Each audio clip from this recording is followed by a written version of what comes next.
വിശന്ന് ഉടല് കരിഞ്ഞൊരു സ്മെല്ല് വരുന്നുണ്ട്. വേഗം ഭക്ഷണം എടുക്ക്.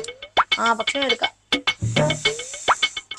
സൂര്യക്ക് വീടും വീടുടഞ്ഞു.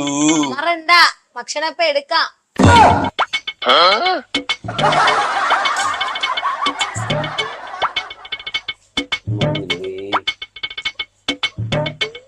ഇതെന്താ കറി മാത്രം? എടുക്കൂല്ലേ? ആണോ? നീ എന്താ വിഷമിച്ചിരിക്കുന്ന? സങ്കടപ്പെട്ടു എന്തിട്ട് പറ. ഞാനുണ്ടല്ലോ പരിഹാരം കാണാൻ. ഇന്നലെ നമ്മളൊരു കല്യാണത്തിന് പോയില്ലേ? പോയി. എന്റെ കൂട്ടുകാരിയുടെ കഴുതി കിടന്ന ഡയമണ്ട് നെക്ലസ് നിങ്ങൾ കണ്ട? ഞാൻ ശ്രദ്ധിച്ചു. നല്ല രസം ഉണ്ടായിരുന്നു. കണ്ടപ്പോ മുതൽ തുടങ്ങിയ വിഷമം. നീ വിഷമിച്ചോ? ചെറുതായിട്ട് വിഷമിച്ചോ? ഡയമണ്ട് നെക്ലസിന്റെ കേസല്ലേ? ദോശ എടുത്തു വേഗം. ഉടച്ചവനെ ഡയമണ്ട് നെക്ലസ് ചിന്തിക്കാനുള്ളൊരു അവസ്ഥ പോലും ഇല്ല. ഡയമണ്ട് നെക്ലസ് കിട്ടും. 1 ഗ്രാം സ്വർണത്തിനെ പോലും ആഗ്രഹിക്കാനുള്ളൊരു മനസ്സില്ല. ഇതെന്താ ദോശ? ഇതിനെ ദോശയൊന്നും പറയൂലേ? ദോശക്ക് ഇപ്പൊ ഇതാണോ ഷേപ്പ്? ഷേപ്പ് ഇല്ലെങ്കിൽ ദോശ തിന്നാൻ പറ്റൂല. ഇല്ല, പറ്റും. നല്ല ഷേപ്പ്. ഇത് ഇന്ത്യയുടെ ശ്രീലങ്കയുടെ മാപ്പാ. ഒരു പിടിയും കിട്ടാത്തൊരു ദോശയായിരിക്കുന്നില്ല. എന്നാൽ നല്ല സോഫ്റ്റ് ഉണ്ട്. ടേസ്റ്റും കാണും. ഇന്നലെ നിങ്ങൾ എന്റെ അടുത്ത് പറഞ്ഞു ഞാൻ ഇന്നലെ ചുട്ടുന്ന ദോശ നല്ല ടേസ്റ്റ് ആയിരുന്നു. അയ്യോ, അത് പൊളിയായിരുന്നു. സൂപ്പർ. ഈ ദോശക്ക് എന്താ കുറ്റം? ഇല്ല, കുറ്റ ഷേപ്പിന്റെ ഒരു ചെറിയൊരു വിഷയത്തിന്റെ കാര്യത്തിൽ. അല്ലെങ്കിൽ ഈ ആണുങ്ങളെല്ലാം ഇങ്ങനെയാ.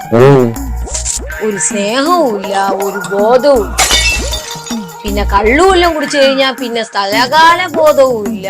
ഒരു കാര്യത്തില് എല്ലാ കാര്യത്തിലും എടുത്തുചാട്ടവും, എല്ലാ പ്രശ്നങ്ങളിലും പോയി തലയിട്ടിട്ട്. മദ്യപിച്ചാലേ ആണുങ്ങൾ ഇങ്ങനെ. പെണ്ണുങ്ങൾ മദ്യപിച്ചില്ലെങ്കിൽ അങ്ങനെയൊക്കെ തന്നെ.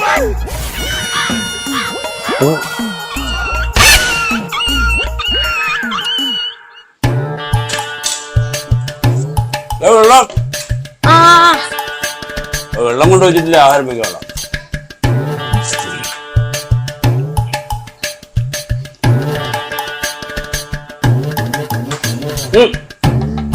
ഇന്ന കല്യാണം കഴിച്ചില്ല ഒരേ ഒരു നല്ലത് നടന്നു. എന്തോന്നു? ഈ ജന്മത്തിൽ ചെയ്ത എല്ലാ പാപത്തിന്റെ ശിക്ഷ ഞാൻ അനുഭവിച്ചു കഴിഞ്ഞു. അല്ല പടച്ചാരെ, എനിക്ക് അനക്കാവയ്യേ. എന്തോ അവിടെ ഒരു ബഹളം. എന്റെ വയറ് അനക്കാവയ്യ. എനിക്ക് എപ്പോ? രാവിലെ നിന്റെ പെണ്ണുമുള്ള ഇത്തിരി കട്ടൻ ചായ തന്നടാ പോനെ. കട്ടൻ ചായ കുടിച്ചപ്പോ വയറ്റ് പോനെ. അതിന് ചോദിച്ചാൽ എനിക്ക് വയ്യാണ്ടായി.